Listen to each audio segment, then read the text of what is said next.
ദൈവനാമത്തിന് മഹത്വം ഉണ്ടാകട്ടെ. കഴിഞ്ഞ ആഴ്ചയിൽ ബാംഗ്ലൂരിലെ വൈദ്യുതിയിലുള്ളത് ദൈവത്തെ ആരാധിക്കാൻ വേണ്ടി സഹായിച്ചു. ഇവിടെയുള്ള വിശുദ്ധന്മാരുടെ ദൈവത്തെ ആരാധിക്കുവാൻ കർത്തമേശയിൽ പങ്കുകൊള്ളാനുള്ള സഭയെ അറിയിക്കുകയാണ്. ആരാധനയോടുള്ള ബന്ധത്തിൽ മലാഖി പ്രവചനം അതിൻ്റെ 1-ാമത്തെ അധ്യായം അതിൻ്റെ 2-ാമത്തെ വാക്യം വായിക്കാൻ ആഗ്രഹിക്കുന്നു. മലാഖി പ്രവചനം 1-ാമത്തെ അധ്യായം 2-ാമത്തെ വാക്യം. ഞാൻ നിങ്ങളെ സ്നേഹിക്കുന്നുവെന്ന് യഹോവ അരുളി ചെയ്യുന്നു, എന്നാൽ നീ ഞങ്ങളെ ഏതിനാൽ സ്നേഹിക്കുന്നുവെന്ന് ചോദിക്കുന്നു. നമുക്ക് ഇതിന്റെ കോണ്ടെക്സ്റ്റ് വളരെ പരിചിതമാണ്. ഇവിടെ കർത്താവ് പറയുകയാണ്, ഐ ഹാവ് ലവ്ഡ് യു, ഞാൻ നിങ്ങളെ സ്നേഹിക്കുന്നു എന്ന് കർത്താവ് പറയുകയാണ്.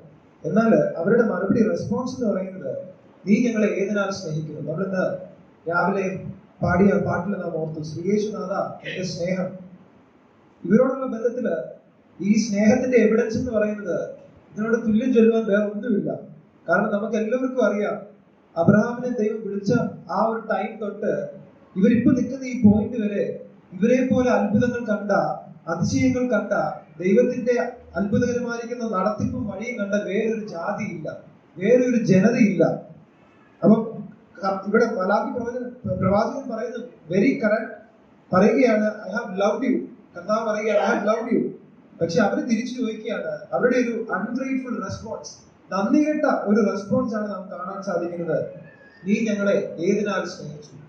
നീ ഞങ്ങളെ സ്നേഹിക്കുന്നു എന്ന് പറയുന്നു, പക്ഷെ നീ ഞങ്ങളെ ഏതിനാലാണ് സ്നേഹിച്ചിരിക്കുന്നത്. ഇന്ന് നമ്മളോടുള്ള ബന്ധത്തിൽ നമ്മൾ ഓരോരുത്തരും ഇവിടെ ആയിരിക്കുന്നത് നന്ദിയുള്ള ഹൃദയത്തോടെയാണ്. എനിക്ക് ഉറപ്പാണ് എല്ലാവരും ഇവിടെ ആയിരിക്കുന്നത് നന്ദിയുള്ള ഹൃദയത്തോടെയാണ്. അതിന് കാരണം വേറൊന്നുമല്ല, ഈ വലിയവനായിരിക്കുന്ന ദൈവം നമ്മളെ സ്നേഹിച്ചു എന്നുള്ള ഒരു കാര്യമാണ്. ഈ ദൈവം നമ്മളെ ഏതിനാലാണ് സ്നേഹിച്ചത്? കുറച്ച് വാക്യങ്ങളിലും കൂടെ നിങ്ങൾ ശ്രദ്ധയിലിരിക്കാൻ ആഗ്രഹിക്കുന്നു. എഫേസ്യ ലേഖനം അതിന്റെ 5-ാമത്തെ അധ്യായം 27-ാമത്തെ വാക്യം. എഫേസ്യ ലേഖനം 5-ാമത്തെ അധ്യായം 27-ാമത്തെ വാക്യം. കറ ചുളുക്കം മുതലായതൊന്നുമില്ലാതെ സഭയെ ശുദ്ധിയും നിഷ്കളങ്കയുമായി തനിക്ക് തന്നെ തേജസ്സോടെ മുൻനിർത്തേണ്ടതിന് തന്നെത്താൻ അവൾക്ക് വേണ്ടി ഏൽപ്പിച്ചു കൊടുത്തു. നമുക്കിവിടെ കാണാൻ സാധിക്കുന്നത്, കറ ചുളുക്കം മുതലായതൊന്നുമില്ലാതെ സഭയെ ശുദ്ധിയും നിഷ്കളങ്കയുമായി തനിക്ക് തന്നെ തേജസ്സോടെ മുൻനിർത്തേണ്ടതിന് തന്നെത്താൻ ഏൽപ്പിച്ചു കൊടുത്തു. സ്നേഹിച്ചു എന്നല്ല പറയുന്നത്, തന്നെത്താൻ ഏൽപ്പിച്ചു കൊടുത്തു. He gave himself. അവൻ തന്നെത്താൻ ഏൽപ്പിച്ചു കൊടുത്തു. എങ്ങനെയുള്ള അവസ്ഥയിലാ ഏൽപ്പിച്ചു കൊടുത്തേ? നാം ദാനിയേൽ പ്രവചനം 9-ാമത്തെ അധ്യായത്തിൽ നാം ഇങ്ങനെ കാണുന്നുണ്ട്, 62-ാമത്തെ ആഴ്ചവട്ടം കഴിഞ്ഞതിന് ശേഷം അഭിഷക്തൻ ഛേദിക്കപ്പെടും, അവന് ആരുമില്ലെന്ന് വരും. അവനാരുമില്ലാത്ത അവസ്ഥ, ഏറ്റവും ഏകാഗ്രതയുടെ പരിപൂർണമായിരിക്കുന്ന ഒരു അവസ്ഥ. അങ്ങനെ ആരുമില്ലാതെ വന്നിട്ടും അവൻ തന്നെത്താൻ ഏൽപ്പിച്ചു കൊടുക്കുവാനായിട്ട് he was willing to give himself for the church. അതിന് റെഡിയായിരുന്നു. എന്തിനു വേണ്ടിയിട്ടാ? നമ്മളെയൊക്കെ കറയും ചുളുക്കവും മാലിന്യവും ഒന്നും ഇല്ലാത്തവരായിട്ട് തേജസ്സോടെ നിർത്തുവാനായിട്ട് തന്നെത്താൻ ഏൽപ്പിച്ചു കൊടുക്കുവാൻ അവിടുന്ന് വില്ലിംഗ് ആയിരുന്നു, അവിടുന്ന് റെഡിയായിരുന്നു. നമ്മളവിടെ ചിന്തിക്കേണ്ട ഒരു കാര്യം എന്ന് പറയുന്നത്, ആരും ഇല്ലാതെ വരുമെന്ന് പറയുമ്പോൾ നരകത്തിലേക്ക് പോകുന്ന ഒരു വ്യക്തിയുടെ അവസ്ഥയാണ് ആരുമില്ലാത്ത അവസ്ഥ.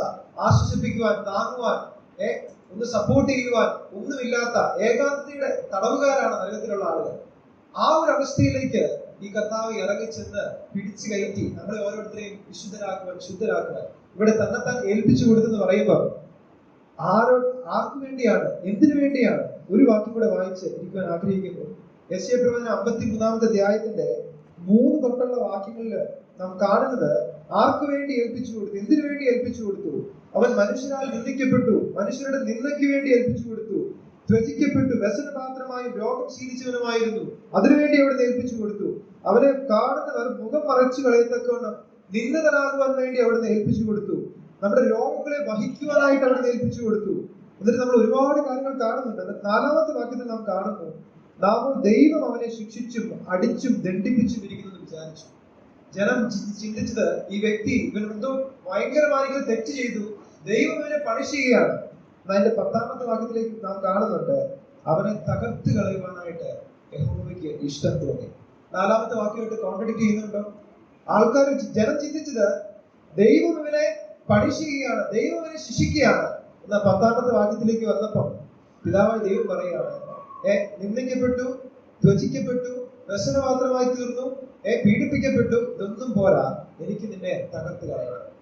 I want to crush you. എന്തിനു വേണ്ടിയിട്ടാ? നമ്മളെയൊക്കെ കറയും മാലിന്യവും ഒന്നുമില്ലാത്തവരായിട്ട് തേജസ്സോടെ മുൻനിർത്തേണ്ടതിന് അവിടുന്ന് ഇതൊക്കെ നമുക്ക് വേണ്ടി സഹിച്ചു. ഇന്ന് രാവിലെ നമ്മൾ പാട്ട് ഓർത്തതുപോലെ I have loved you says the Lord, ഞാൻ നിങ്ങളെ സ്നേഹിക്കുന്നു. ജനം അൺഗ്രേറ്റ്ഫുൾ ആയിട്ട് ചോദിക്കുകയാണ്, നീ ഞങ്ങളെ ഏതിനാണ് സ്നേഹിക്കുന്നത്? ഇന്ന് നമ്മളോടുള്ള ബന്ധത്തിൽ നിന്ന് നമ്മളുടെ വിത്ത് എ ഗ്രേറ്റ്ഫുൾ ഹാർട്ട്, നന്ദിയുള്ള ഹൃദയത്തോട് ഏറ്റവും നന്ദി നിറഞ്ഞവരായിട്ട് നമുക്കിന്ന് പാടുവാനും പറയുവാനായിട്ടുള്ളത്, ഈ ദൈവം ഏകാന്തതയുടെ തടവുകാരായ നമ്മളെ ഓരോരുത്തരെയും പിടിച്ച് കർത്താവിന്റെ സന്തോഷത്തിന്റെയും സ്നേഹത്തിന്റെയും ആനന്ദത്തിന്റെയും ആ ഒരു നാട്ടിലേക്ക് നമ്മളെ കൊണ്ടുപോകാനായിട്ട്, സ്വർഗത്തിന്റെ അവകാശികളാക്കി തീർക്കുവാനായിട്ട് അവിടെ തന്നെ പുത്രനെ നമുക്ക് വേണ്ടി തകർത്തു, നമ്മളെ സ്നേഹിച്ചു. ആ വലിയ സ്നേഹത്തെ നമുക്ക് ഓർക്കാം, ആരാധിക്കാൻ, മഹത്വപ്പെടുത്താൻ.